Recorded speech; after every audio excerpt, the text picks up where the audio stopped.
삶에서 어떻게 하나님을 알아차릴 수 있는가? 오늘 이거 말씀드리겠습니다. 여러분, 사람이 말이에요. 진실해야 합니다. 거짓이 없어야 합니다. 다 압니다. 왜 진실해야 합니까? 세상이 거짓투성이기 때문입니까? 아닙니다. 진실은 하나님께서 아버지시라는 사실을 아는 단 하나의 방법이기 때문입니다. 진실은 삶의 능력입니다. 어째서 그런지 말씀드리겠습니다. 예수님께서 수가라는 마을에 들어가셨습니다. 우물가에서 한 여자를 만났습니다. 세상에 많이 시달려 지친 사람이었습니다. 남편이 5이나 있었습니다. 지금 사는 사람도 남편이 아닌 그런 삶이었습니다. 그 삶이 뭐 좋겠습니까? 그런 여자 입에서 예배라는 말이 나왔습니다. 하나님을 향한 마음이 있었다는 그 말이지요. 예수님께서 여자에게 말씀하셨습니다. 요한복음 4장 24절입니다.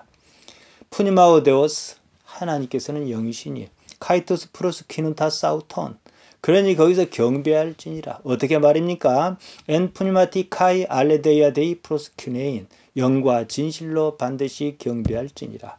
헷갈리지 않게 번역하면 이렇습니다. 하나님께서는 영이시니 예배하는 자가 영, 그리고 진실로 반드시 예배할지니라. 영에다 진실을 하나 더 붙이셨습니다. 어째서 그러셨는지 생각해 봐야 합니다. 하나님의 영, 우리가 잘 압니다. 푸니마입니다. 성령이지요. 우리 성경에는 사람의 영을 신령이다 이렇게 번역했습니다. 그러면 헷갈립니다. 하나님의 영이나 사람의 영이나 똑같습니다. 푸니마입니다. 성경 원문은 구분하지 않습니다. 하나님께서는 영으로만 계십니다. 사람은 하나님과 다릅니다. 어떻게 해요? 영 외에 이 육체가 있다는 것입니다. 생태적으로 하나님과 사람은 이차입니다. 물론 영의 역량은 문제가 있겠지만 말입니다. 영으로 예배하라는 말씀, 달리 생각하면 이 육체를 빼고 예배해라 이 말씀입니다. 문제는 육체를 이 육체를 무시할, 제어할 방법이 없다는 것입니다. 그 때문에 엔 푸니마티카이 알레데이아, 영과 진실로 예배하라 그러신 것입니다. 알레데이아는 진실, 진리, 참을 말합니다. 그냥 참이에요. 사실을 말하지요. 진리라고 하면 무슨 거창한 의미가 있는 것 같습니다만은 그것이 아니라 그냥 참 사실입니다. 이 진실을, 알레데이아를 여러분이 깊이 생각하셔야 합니다. 왜냐? 이거 가지고 영은 기본적으로 있는 것이고요. 이걸 보태서 하나님을 경배하라, 예배하라 그러셨기 때문입니다. 사람은 하나님과 다릅니다. 어떻게 해요? 하나님은 영으로만 온전히 계시지만 사람 영 외에 육체가 있다는 것입니다. 이 육체가 하나님을 아는데 걸림돌로 작용합니다. 모든 동물의 뇌에는 쾌감센터가 있습니다. 사람도 그렇습니다. 동물의 뇌가 가진 중요한 기능 중 하나가 쾌 혹은 불쾌의 경험을 즉각 구분하고 만들어내는 것입니다. 사람에게는요, 동물에게 없는 것이 있습니다. 상상력입니다. 사람은 상상력을 동원하여 쾌의 느낌에는 여러 가지 해석을 답니다. 이름을 붙입니다. 기쁘다, 재미있다, 통쾌하다, 즐겁다, 신난다, 기분이 좋다. 동물은 그러지 않습니다. 모든 인간의 감정은 쾌 혹은 불쾌, 이 둘 중 어느 쪽에든 속해 있습니다. 쾌의 전구에 불이 켜지면 행복하다 그럽니다. 불쾌의 전구에 불이 켜지면 불행하다, 내 인생은 왜 이런고 이럽니다. 이것만 놓고 보면 인간은 마치 온오프로 1과 0으로 작동하는 매트릭스 같습니다. 서은국이 쓴 행복의 기원이라는 책이 있습니다. 행복이 무엇인가? 행복이란 감정이 어떤 메커니즘으로 작동하는가 잘 설명해 주고 있습니다. 한번 읽어보시기 바랍니다. 육체는 욕망을 동력으로 작동합니다. 육체가 죽지 않고 살게 하려고 욕망이라는 장치가 있다는 사실을 여러분 오늘 이해하셔야 합니다. 욕망이 없으면 아무도 이 세상 살려 하지 않습니다. 삶에 실망한 나머지 스스로 죽음을 선택한 사람이 들어있지 않습니까? 삶이 의미가 없다고 느낀 것입니다. 욕망이 제대로 작동하지 않아 문제가 생긴 거지요. 욕망은 단지 생리적 반응입니다. 이 육체만 놓고 보면 삶은 원래 의미가 없습니다. 거창하게 살아도 죽고요. 그럭저럭 살아도 죽습니다.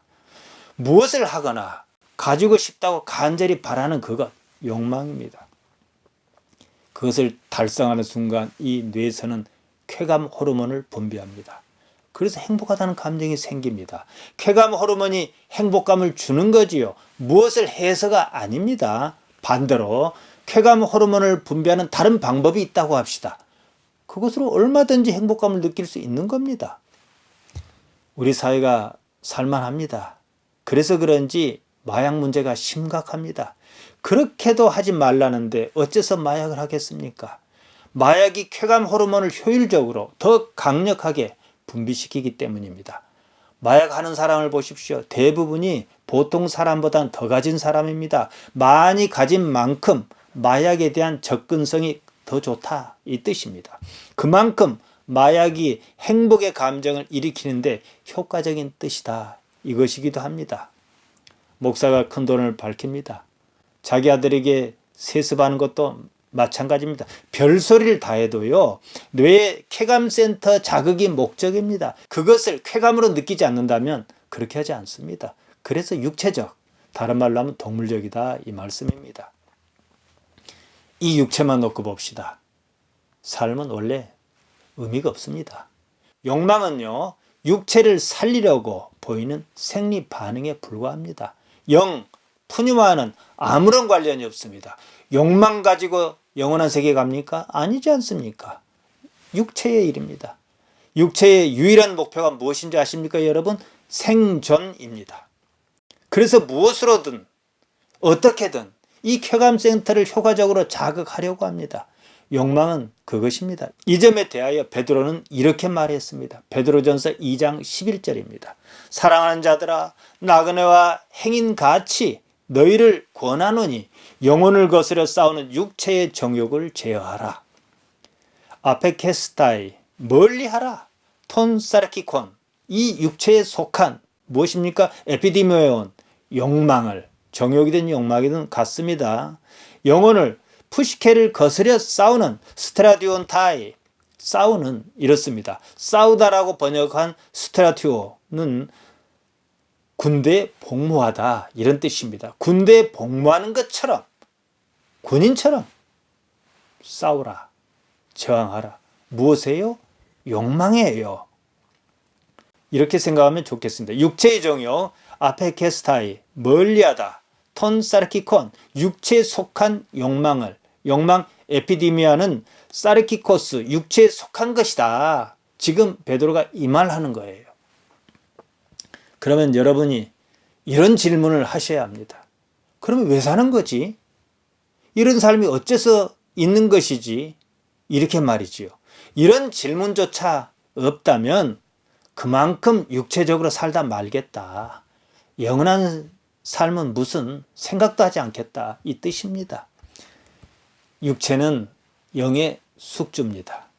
영은 푸니마는요 버섯처럼 육체에 포자를 내리고 성장합니다. 이것이 육체의 역할이고 목표입니다. 그뿐이에요. 육체 사르커스는 평생토록 푸니마의 성장을 위하여 존재해야 해요. 욕망대로 사는 것 아닙니다. 그러면 삶을 잘못 살지 않습니다. 잘못 사는 그것이 뭡니까? 성경에서 죄라 번역한 하마르티아입니다. 정리하겠습니다. 예수님께서 보통 사람이 그러듯 육체적으로 산 여자에게 말씀하셨습니다. 남편이 5이나 있었습니다. 지금 있는 남편도 남편이 아닙니다. 잘 살아보겠다고 애쓴 삶이 결국 그랬습니다. 자기 삶에 지칠만도 하였습니다. 특이하게도 이 여자는 하나님을 생각했습니다. 예수님께서는 여자가 그런 줄 이미 아시고 우물가에서 여자를 기다리시지 않았나 싶습니다.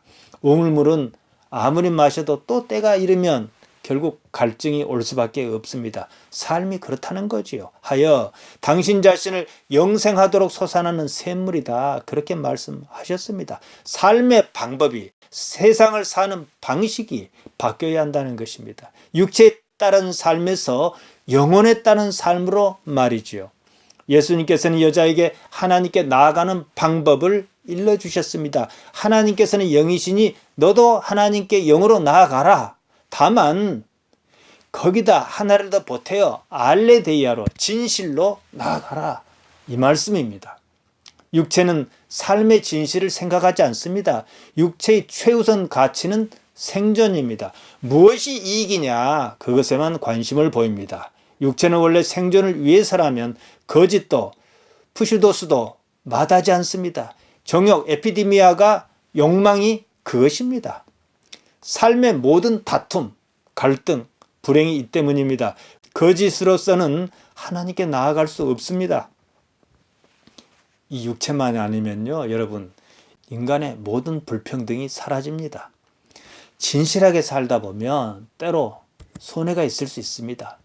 익숙하지 않아서 그런 겁니다. 그 때문에 약간 고통도 있지요. 두려워할 이유는 없습니다. 하나님을 바라며 진실하게 살고자 해야 합니다. 할 수만 있으면 진실하도록 해야 합니다. 바로 그런 삶이 하나님께 나아가는 방법이며, 바로 내 안에 나는 잘 의식할지 몰라도 하나님을 의식한다면 일단 영이 있는 거예요. 그러니까 진실로 나아가는 것입니다. 그렇게 살다 보면 하나님께서 삶에 나타나십니다. 이것은요, 직접 해보지 않으면 말로 설명할 수는 없습니다.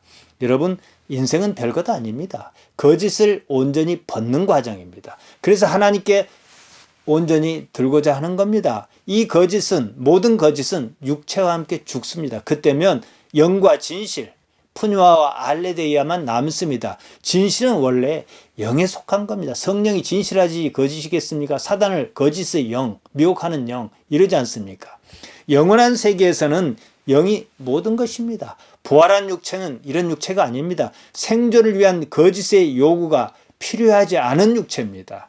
사람이 자기 삶에서 하나님을 인식하려면 반드시 알레데이아, 진실이 삶에 작동해야 합니다. 진실하여야만 이 안에 감추인 영이 살아납니다. 이 말씀입니다. 육체의 삶에 손해가 조금 있더라도 말이지요. 여러분, 어떻게 사시겠습니까?